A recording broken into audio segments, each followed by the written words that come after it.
Well, I think younger is better. Especially at night, you know? Mia's already better than you in bed. At night, you mean? That's definitely not okay. Hey, don't get the wrong idea. We only started sleeping together after Mia turned 18. Sure, she's still in high school, but don't sweat the details, right? I mean, we're in love after all. Right. I'm the one who loves daddy. So gimme. I've been married to my husband for 15 years, but I never imagined it would end like this. My husband was cheating, and the other woman, my own daughter. Now he wants to divorce me and marry her. Though they're not biologically related, once they became father and daughter, they can't legally marry. So instead, they're aiming for a common law marriage. Their betrayal and constant taunting pushed me past my breaking point. Fine. Do whatever you want, both of you. I calmly signed the divorce papers on the table. After signing my name, I slammed the pen on the table, stood up, and started packing my things immediately. Their words irritated me, but in the end, this divorce works out just fine for me. I crumpled up the divorce papers I'd prepared myself and tossed them into the trash before leaving the house. 3 years later, both my daughter and ex-husband came crawling back to me in tears. I kept quiet, but you two? With just one sentence from me, they both started trembling uncontrollably. It was clear they regretted everything they'd done, and that's all I needed. I'm Julie. I'm 24, working full-time and raising my 3-year-old daughter, Mia. My parents help me out sometimes, but I mainly raise her on my own, which isn't easy. It's not that my husband doesn't help with child rearing. I'm a single mom because I'm divorced. I graduated high school and got a job. I met a guy at work who was 2 years older than me, and we ended up getting married when I got pregnant at 20. But things didn't work out with him, and our marriage lasted barely over a year. He must have felt awkward working at the same place after our divorce because he quietly quit. I remember how determined I was after the divorce, telling myself I'd raise my daughter to be a good adult. But at 21, I was still so young. Reality quickly wore me down physically and mentally. That's when I met my current husband, Mark, during a time when I was emotionally vulnerable. We met through our mutual friend. I still remember our first conversation vividly. So, Julie, you have a child? That's amazing. You're only 2 years older than me. Oh, it's not that big of a deal. My parents helped me out a lot. No, seriously. You seem like a strong and responsible mom. I really admire you. With a serious look in his eyes, Mark praised various aspects of me as a mother. Since I always felt like I wasn't doing enough, his compliments made me feel a bit lighter. After that, we started dating and got married after about a year. I'm taking Mia to the park. Be sure to come back in time for lunch.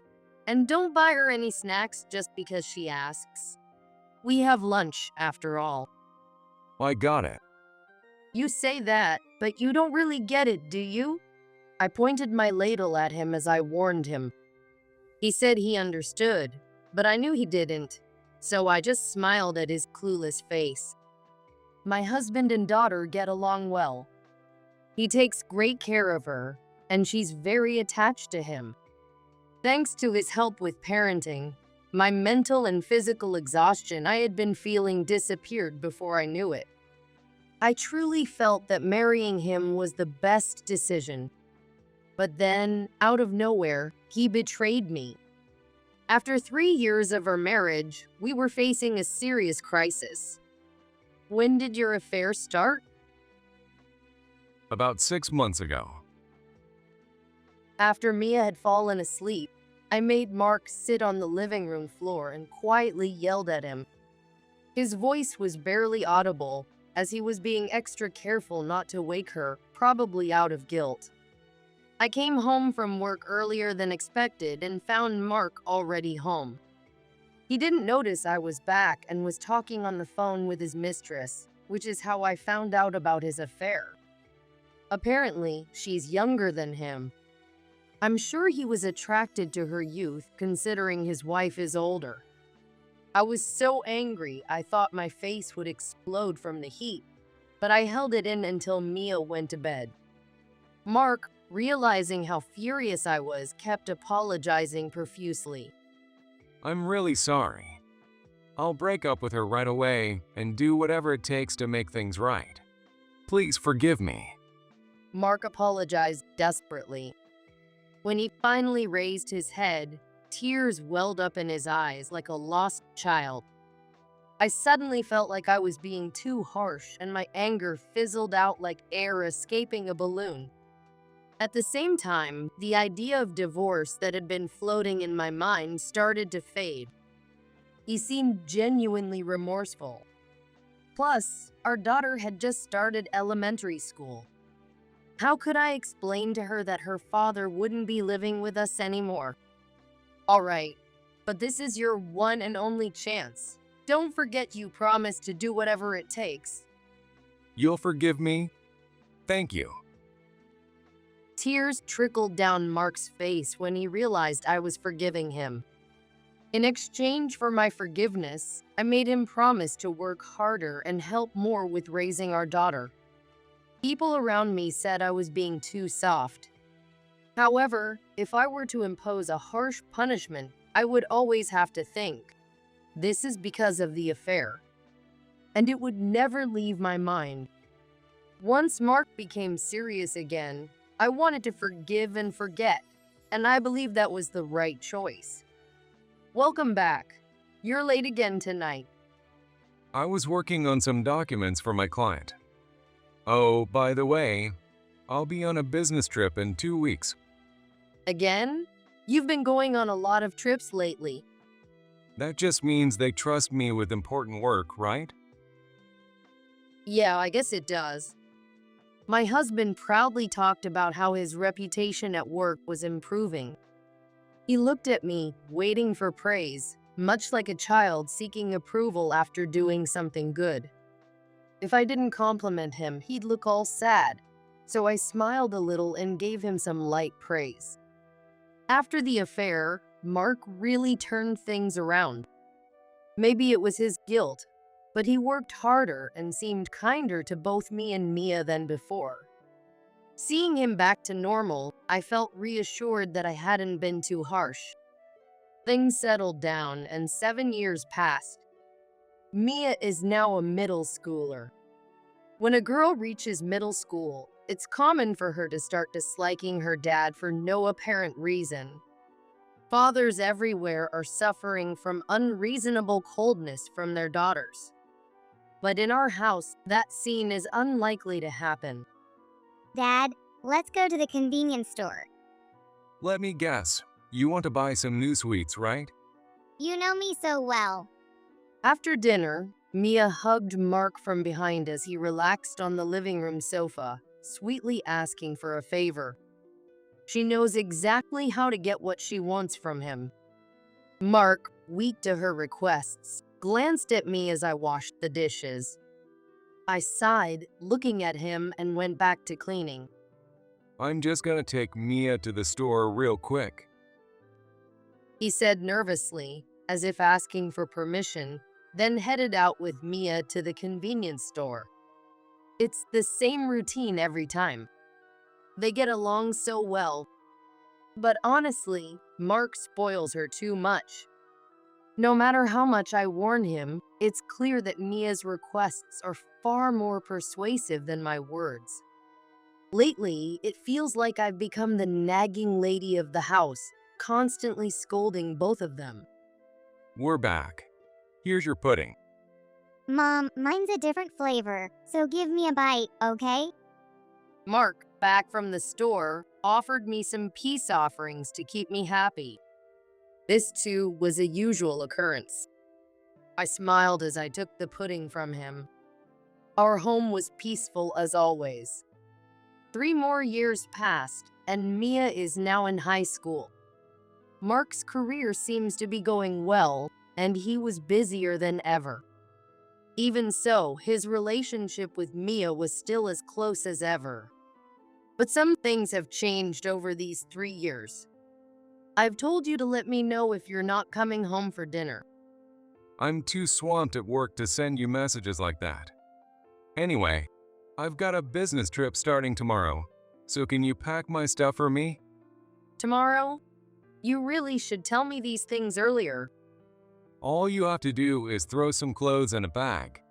The night before is plenty of time.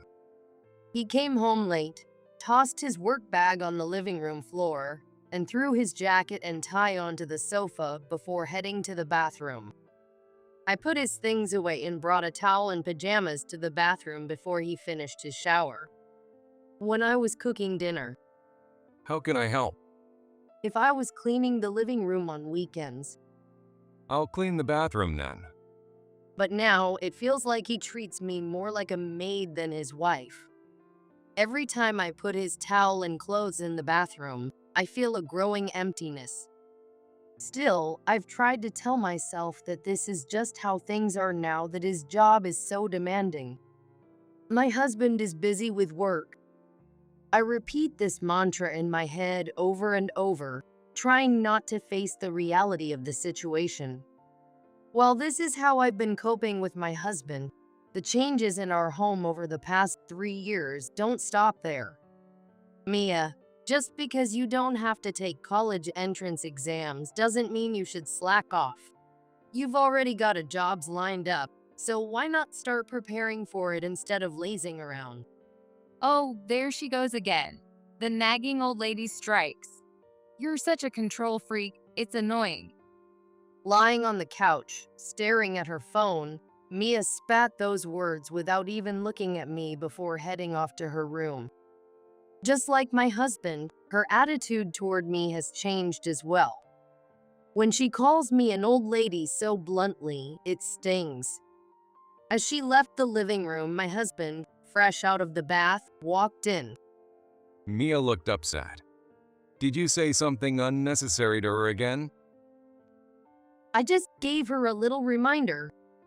Mia's in a sensitive phase right now, so that little thing feels a lot bigger to her. Be more mindful. Got it.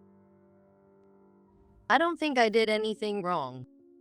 Mia calls me nagging, but knowing she feels that way, I've barely said anything to her lately. I can't even remember when the last time was, maybe weeks or even over a month ago. And yet, I'm still treated like the villain by both my daughter and my husband. I've gotten so used to being blamed that I've started to wonder if I'm truly in the wrong. But then, something happened that reassured me I wasn't. It was just a realization I didn't want to have. You don't need to come to my graduation, Mrs. Bossy. And while we're at the graduation ceremony, could you pack up and leave the house? What? After finishing the dinner dishes, I was called into the living room by both Mark and Mia. They sat on the sofa while I sat on the floor across the table. And the words they threw at me were so shocking I could feel my eyes widen in disbelief. Then, to make matters worse, Mark handed me something that made my eyes widen even more. Before you leave, sign this. This is a divorce paper. What is going on? Me and Dad are getting married. What? Married? One surprise after another, my brain was about to short circuit, and I felt like smoke might start coming out of my ears. Married? What are they talking about? Are you serious about your marriage? Of course. I'm 18 now, an adult. I've got a job lined up, and it's not strange for me to get married, right? The fact that I'm marrying my dad is what's strange. We're not biologically related, but there's a 19-year age gap. Plus, couples with age gaps of 20 years or more exist. So it's not that weird, right? Mia, do you even understand what you're saying? I know exactly what I'm saying. Stop treating me like a child. You're so dense, old lady. You're not needed here anymore, you know? Not needed. What does that mean? Back when I was younger, older women seemed dependable. But as I got older, I realized younger is better, especially at night. Mia's already better in bed than you ever were. At night, Mark. No way. That's completely unacceptable. Hey, calm down. We didn't sleep together until after Mia turned 18. Sure, she's still in high school, but don't worry about the details. We're in love after all. Exactly. I love Daddy. So, get out of our way, old lady. My husband and daughter taunted me openly, making it painfully clear they were looking down on me. Could this even be called an affair? But the woman my husband cheated with is my daughter. What on earth is going to happen to us? One thing was for sure. There was no way the three of us could continue living together peacefully. Anger, confusion, and fear swirled together inside me, and I had no idea what to do. I scratched my head in frustration. Since they were throwing around words like divorce and marriage, I figured I should at least inform them that their plan wasn't going to work. Even if you aren't related by blood, once we're divorced, the two of you can't legally marry since you're registered as father and daughter. Oh, you didn't think we already knew that? We're not that dumb. Trying to stop us is so pathetic, old lady. But you're talking about getting married. Since we can't legally register as a couple, we'll just live as husband and wife. It's called a common law marriage or domestic partnership. Seriously, old lady, your thinking is so outdated. You act like we need the government's approval to be a couple. Both Mark and Mia mocked me and laughed at me. At that moment, my anger reached a boiling point. I clenched my teeth and forced myself to stay calm. It's true that nowadays, many couples choose common law marriages due to financial circumstances or emotional and physical connections. Most of these couples seem to have a strong commitment and determination to stand by their choices despite outdated laws. But my husband and daughter are different. I know they lack such commitment and resolve. Fine, do whatever you like. I signed the divorce papers on the table with a smooth stroke. Wow, the old lady signed it in a fit of rage just as we planned. Your mission accomplished. Glad she didn't give us a hard time. After signing, I slammed the pen down on the table and immediately began packing my things. Their taunting words irritated me, but honestly, this divorce was just as convenient for me. I crumpled up the divorce papers I had prepared and tossed them into the trash before leaving the house. 3 years have passed since my divorce from my husband. At 42, I now live with my parents. Without the chaos of raising a child or dealing with infidelity, my life has been peaceful. But that peaceful life was interrupted by the sound of the doorbell. Hello, who is it? What? Julie, it's you, isn't it? You're the one who put these crazy ideas in her head, aren't you? It must have been you. When I checked the monitor, the last face I wanted to see appeared.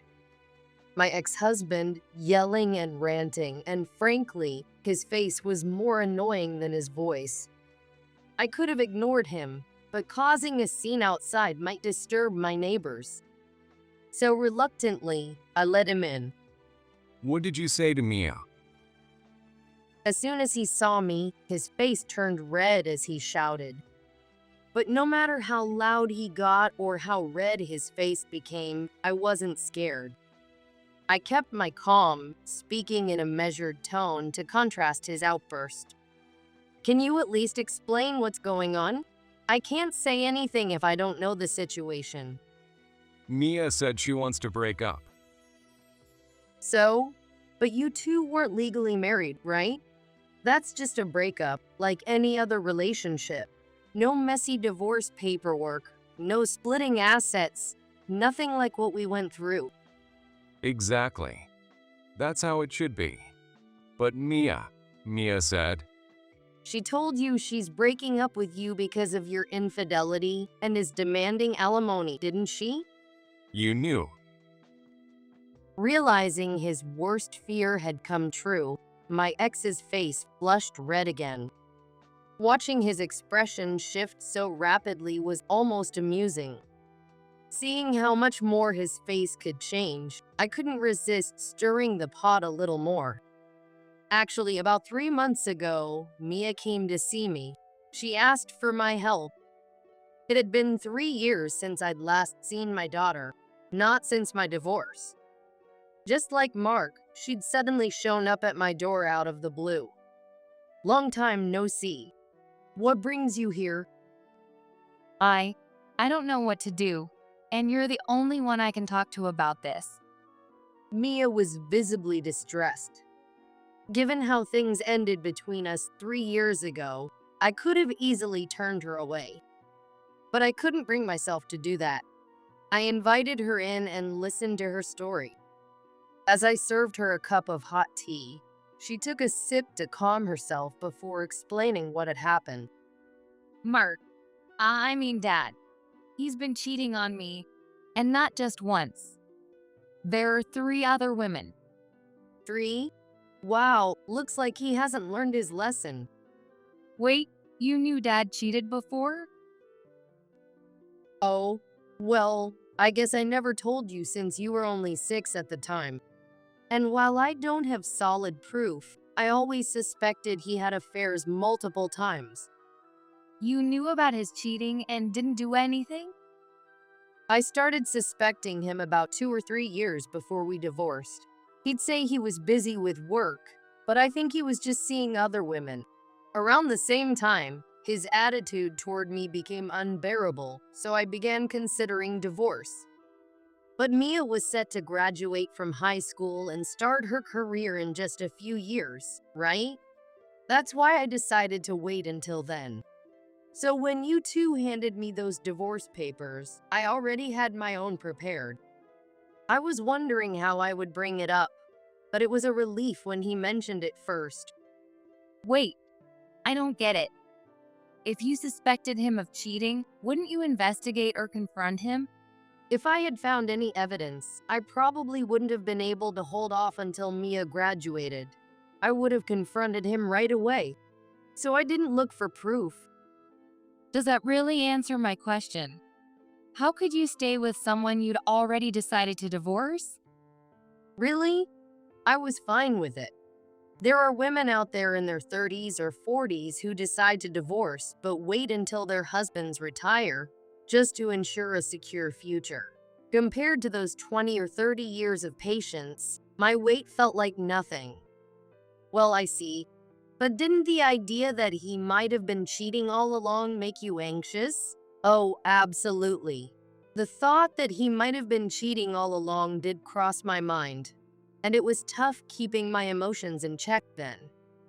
What made you think Dad was constantly cheating? Well, after I forgave his first affair, he suddenly got busy with work. Looking back, it was probably just him making time to cheat.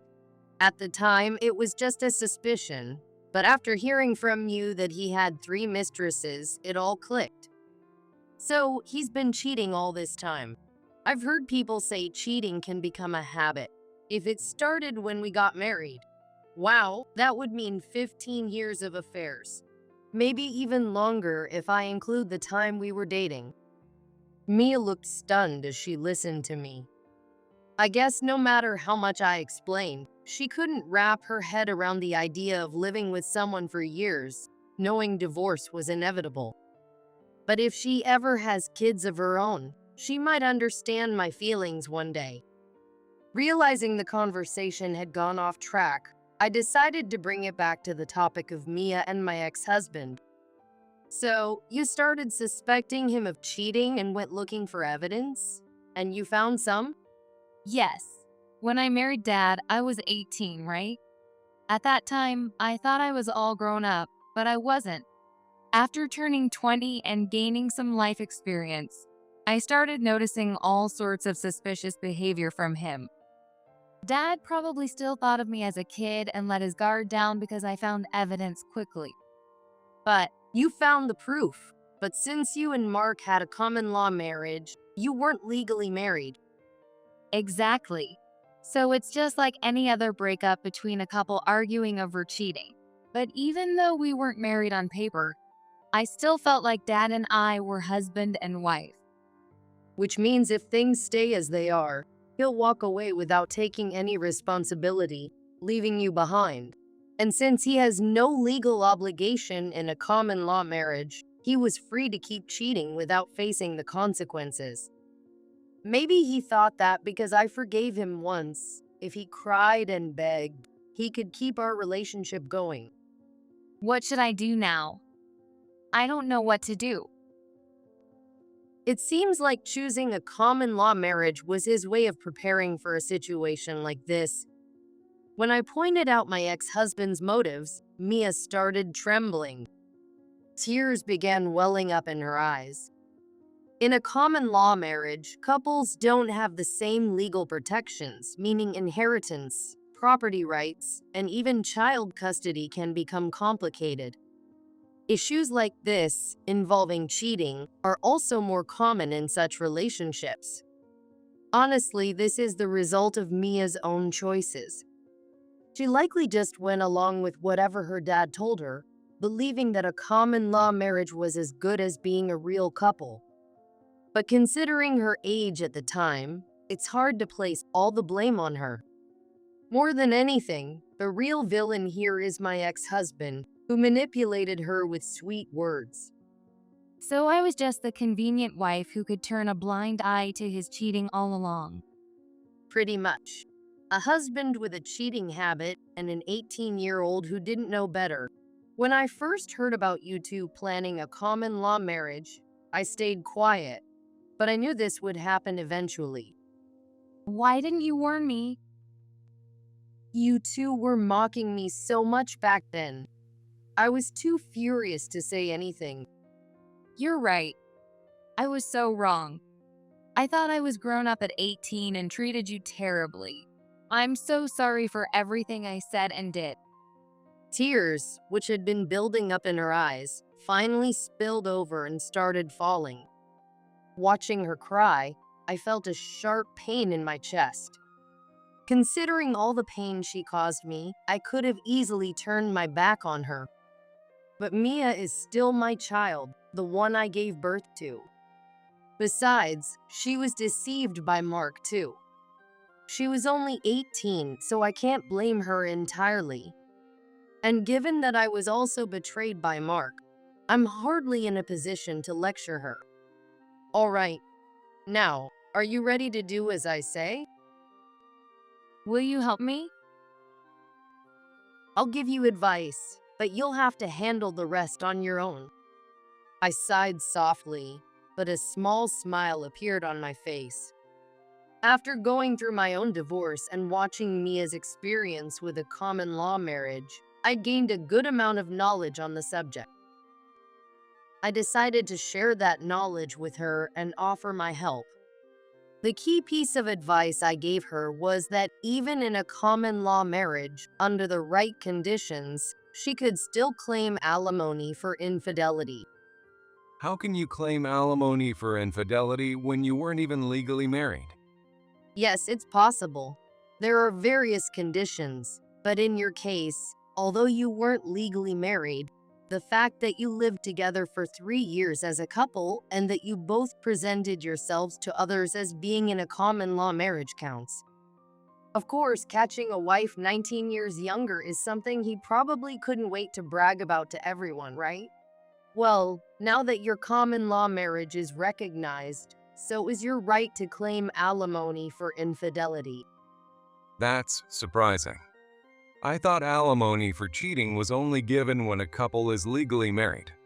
If a boyfriend cheats, they don't have to pay alimony, right? Sorry, but you're wrong. While common law marriages may not grant inheritance rights easily, you can still claim alimony for infidelity. At that, Mark dropped to his knees in the entryway. I couldn't help but smile a little. The idea of dissolving the common law marriage with Mia and paying alimony seemed to hit him hard. But knowing that he fully intended to keep cheating, it was strange that he was this shaken over just the situation with Mia. I was sure the additional blow I had instructed Mia to deliver was what was really cutting deep. How many more claims for alimony are we talking about? 2 more. So out of the 3 mistresses, 2 are married, huh? I couldn't stop myself from laughing at the absurdity of it all. Mark, seemingly too overwhelmed to care about my reaction, sat there silently, his head hung low. Mia had already gathered all the information on his mistresses. I had told her to inform the women that there were other mistresses, exposing Mark's recklessness. Judging by his demeanor, I was sure things were turning into quite the disaster for him. Looks like Mia did exactly as I instructed. So it was you. You're the one who put these ideas in her head. He began trembling just like Mia had. With just a few words, I had both of them shaking in their boots. It was satisfying to see them finally regret their actions. Why did you do all this? Watching him tremble like a newborn fawn as he tried to stand, I continued speaking, barely holding back my laughter. Perhaps in desperation, he decided to spill everything. I didn't care who it was, as long as they were young. But Mia, why did you target her? I never planned for it to go that way at first. When I married you, she was only 3. I thought she was cute and all. But I never imagined I'd cross that line. Though maybe part of me was already forming a plan deep down. What plan? When you found out about my first affair, that's when I started thinking younger was better. The younger, the more appealing. Then, Mia started getting really attached to me. And I thought, if she stays attached to me as she grows up, I could have a young woman by my side. That's insane. I know it sounds crazy. At first, it was just a passing thought in the back of my mind. But when Mia got to middle school and was still attached to me, that's when I started taking the idea more seriously. So, the plan started to feel more real, and you flipped the switch, huh? Yeah, I noticed Mia never went through that "I hate dad" phase. So you ramped up your grooming game.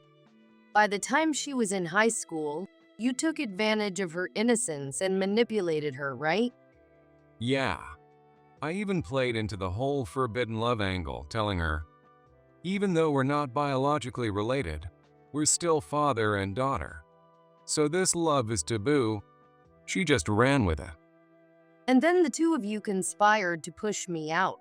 Even if it wasn't fully conscious, you've been grooming her since she was 3. So, in a way, you've been emotionally cheating on me with Mia for 15 years. How much more do you plan to insult me? The more I listened to him, the more my head throbbed. At this point, I could piece together the rest of the story. As soon as she turned 18, he thought he could legally bypass everything. At that moment, he decided to abandon me and announced his plan to remarry my daughter. To a man obsessed with youth, an 18-year-old daughter must have seemed like the ultimate prize. But the world isn't that simple. Common law marriage doesn't serve as some magical pass to avoid responsibility for cheating. Even in a common law marriage, responsibilities must be met. I'm sorry. I don't know what to do anymore. Mia, the other women. It's all a mess. Help me. Please tell me how to fix this. Just like Mia, he came crying to me for help. But unlike my daughter, he wasn't my child. He was over 40 and no longer a child himself. And let's not forget, he had betrayed both me and my daughter. I had no intention of helping Mark. After all, there's no way to avoid taking responsibility once you've been caught cheating. You're just going to have to face the consequences. Please, don't say that. At least convince Mia not to claim alimony. I'm begging you. I spent so much on those affairs. I can't afford to pay for 3 alimony settlements all at once. Help me. We're already divorced. Your problems have nothing to do with me. I shoved him out the front door, despite his childish whining. After slamming the door shut, I couldn't help but smile again. In the end, he had to pay alimony to Mia and to the 2 husbands of his other mistresses. Having already squandered his money on his affairs, paying 3 settlements drained him completely. His reputation took a nosedive as news of his multiple affairs spread and his social circle crumbled. Ironically, some people at his workplace initially supported his relationship with Mia, believing he was pursuing a forbidden love with an 18-year-old. But after finding out about his other affairs, even those supporters turned against him. As expected, he faced relentless criticism at work. He couldn't continue and had to find a new job. It turned out that all the late nights and so-called business trips he claimed were for work had just been cover-ups for his affairs. He hadn't been improving his skills or advancing his qualifications. He hadn't even obtained any certifications, which left him at a huge disadvantage. And now, as a man in his 40s with only a high school diploma, his job prospects were slim. He had no choice but to accept a lower-paying job. It seems that now he's barely making enough to support himself. But that's fine. At least when he has no money, he won't be able to cheat. Mia, meanwhile, started living on her own and continued working. She still contacts me and occasionally visits me at my parents' house. Though it doesn't bother me, my daughter seems to feel a bit awkward around me. It looks like she's trying hard to connect with me in an effort to ease that awkwardness. I am sure she has something she wants to discuss with me about her work or life. I remember being 21, a young single mother, realizing just how unprepared I was for adulthood. I had my own share of struggles, so I can understand what she's going through. But it seems Mia's lingering guilt prevents her from opening up to me. When I see her struggling, it does tug at my heart a little. Still, the awkwardness she feels and her hesitance to ask for help are her own doing. If she has problems, she'll need to figure them out on her own. And if she ever finds herself truly stuck, I'm sure she'll come to me. When that time comes, I'll help her in any way I can. As for me, I've continued working while living with my parents. Having failed in 2 marriages, I've decided I'm not interested in getting married again. Sometimes there are things that just don't suit certain people. For me, that thing seems to be marriage. But that doesn't mean I can't find happiness without marriage. From now on, I'll be searching for my own version of happiness.